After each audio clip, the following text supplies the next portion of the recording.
پوری دنیا کو معاشی غلامی کی جکڑ بندیوں میں گرفتار کرنے کے لیے امریکی شہر برٹن ووڈ میں نئے عالمی مالیاتی نظام کے تحت IMF اور ورلڈ بینک کی بنیاد رکھی گئی تھی۔ اس دن یعنی 22 جولائی 1944 سے لے کر آج تک 78 سال گزر چکے ہیں۔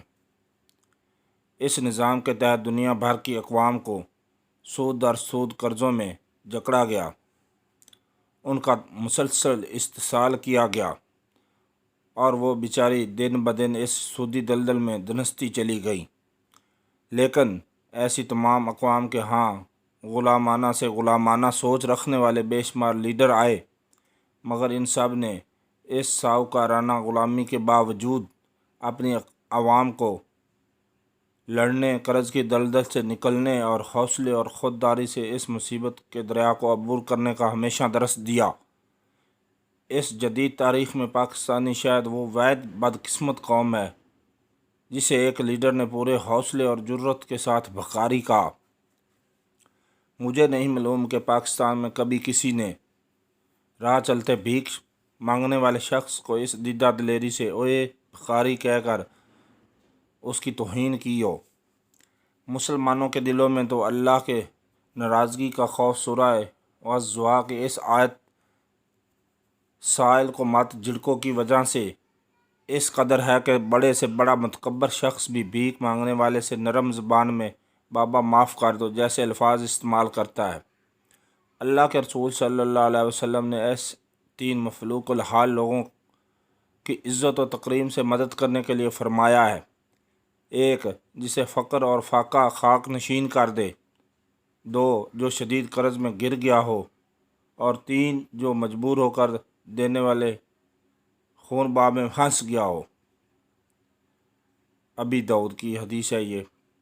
ان تینوں کو رسول اکرم صلی اللہ علیہ وسلم نے بھکاریوں کی اس فہرست سے بھی خارج کر دیا جن کے بارے میں آپ صلی اللہ علیہ وسلم نے فرمایا کہ روز قیامت ان کے چہرے پر سوال کرنے کا داغ ہوگا۔ مقروض شخص بھکاری نہیں مجبور ہوتا ہے اور وہ اپنی ضروریات کے لیے ادا کرنے کے وعدے پر قرض لیتا ہے۔ دنیا کا کون سا بڑا تاجر، صنعت کار یا زمیندار ایسا ہے جس نے آج کی جدید دنیا میں قرض نہ لیا ہو؟ پوری دنیا میں سرمایہ کاری کی کانفرنس منعقد ہوتی ہیں۔ بینک اپنا سرمایہ سود پر دینے کے لیے ہر ملک میں صنعت کاروں کو ترغیب دینے کے لیے سیمینار اور ورکشاپ منعقد کرتے ہیں۔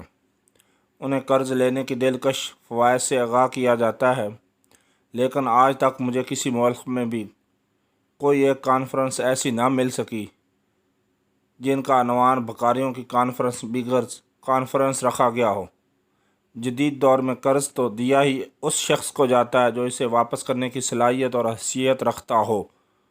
اس کی حیثیت کا تعین چھان پھٹک کر کیا جاتا ہے، جسے بینکاری کی زبان میں ضمانت کہتے ہیں، یعنی مقروض کی وہ جائیداد یا ملکیت جسے ادارے اس شرط پر گروی رکھتے ہیں کہ قرض ادا نہ کرنے کی صورت میں اسے ضبط کر لیا جائے۔ دنیا بھر میں ملکی قرضہ ہو یا انفرادی قرضہ، اس کی گروی شدہ جائیداد کی قیمت اس قرضے سے ہمیشہ زیادہ ہوتی ہے۔ IMF، world bank, Asian bank یا پیرس کلب جیسے ادارے جن ملکوں کو جتنا قرض دیتے ہیں وہ ان ملکوں کی سالانہ GDP سے کہیں کم ہوتا ہے۔ GDP کا مطلب ہے کہ کسی ملک کی ایک سال میں زرعی اور صنعتی پیداوار۔ پاکستان کا کل قرضہ اس کی ایک سال کی زرعی اور صنعتی پیداوار کا 56.87% ہے۔ یعنی یہ قوم آج بھی قرض کی کل رقم سے 22 سے 44% زیادہ سالانہ پیداوار کرتی ہے، زیادہ امیر ہے۔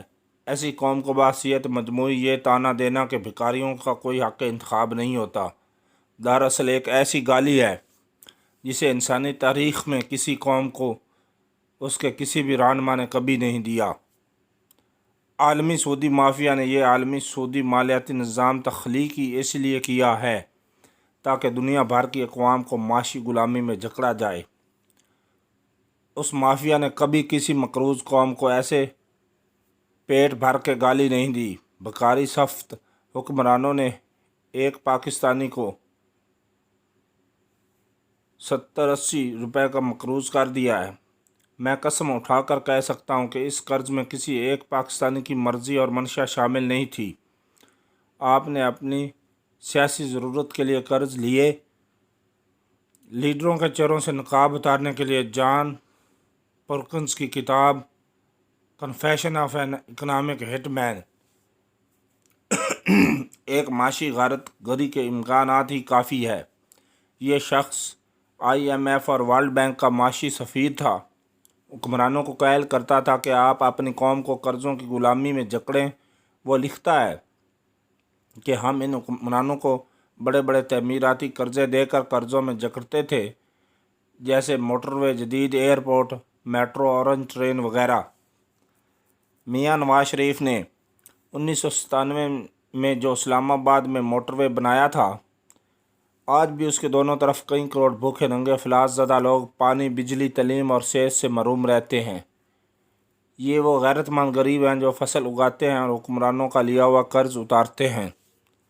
یہ غریب دراصل دینے والے ہاتھ ہیں جو مسلسل اس قوم کو دیے چلے جا رہے ہیں، اور حکمران دراصل وہ بھکاری ہیں جو اپنی سیاسی شعبدہ بازی کے لیے ان غریبوں کو ایسے قرضوں کی دلدل میں گراتے ہیں۔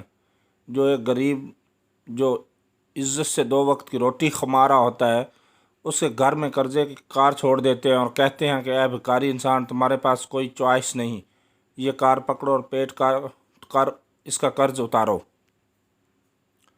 دراصل IMF اور ورلڈ بینک یہ گالی اس قوم کو دینے کے لیے مدتوں سے خواہش رکھتا ہے، لیکن خوف سے کہہ نہیں سکتا۔ انگریز حکمران برِ صغیر کے مسلمانوں کو گداگر سمجھتے تھے، لیکن کہتے نہیں تھے۔ اقبال نے ان کی ذہنیت کو اشکار کرتے ہوئے لکھا تھا،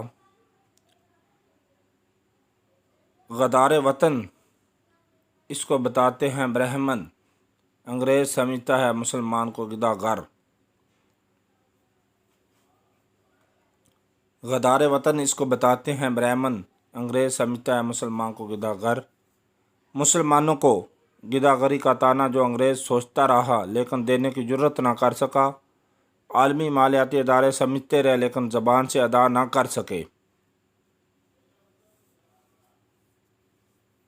لیکن ہمارے محبوب قائد شہباز شریف نے یہ کر دیا۔ دوستو، چینل پہ نئے ہیں تو ویڈیو ضرور لائک اور شیئر کیجیے، چینل سبسکرائب کر لیجیے۔ اپنا اور اپنے چینل کا خیال رکھنا۔ اللہ حافظ۔